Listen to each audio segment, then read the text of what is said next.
বিরোধীদের হাতিয়ার সন্দেশখালী। বিজেপির জাতীয় সম্মেলন সন্দেশখালী নিয়ে প্রস্তাবনা পেশ।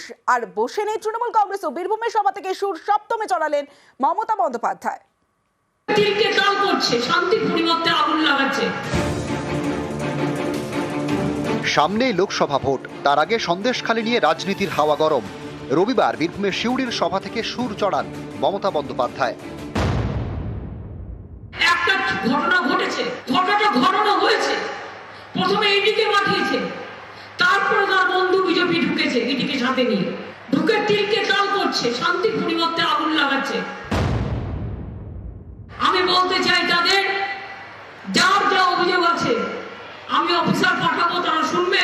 যদি কেউ মনে করে কারো কাছ থেকে কেউ কিছু নিয়েছে, সবটাই ফেরত দেওয়া হবে। কারণ কোনো মহিলা পর্যন্ত কোনো কমপ্লেন করেনি, এফআইআর করেনি। আমি পুলিশকে বলেছি সুমোটো কেস করো।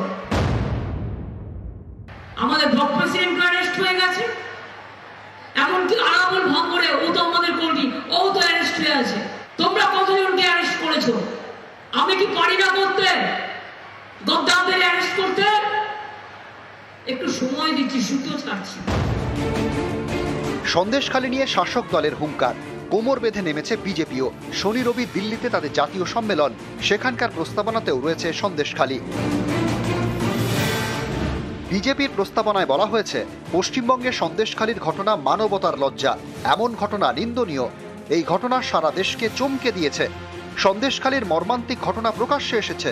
স্বাধীন ভারতে এমন ঘটনার কথা কেউ শোনেনি।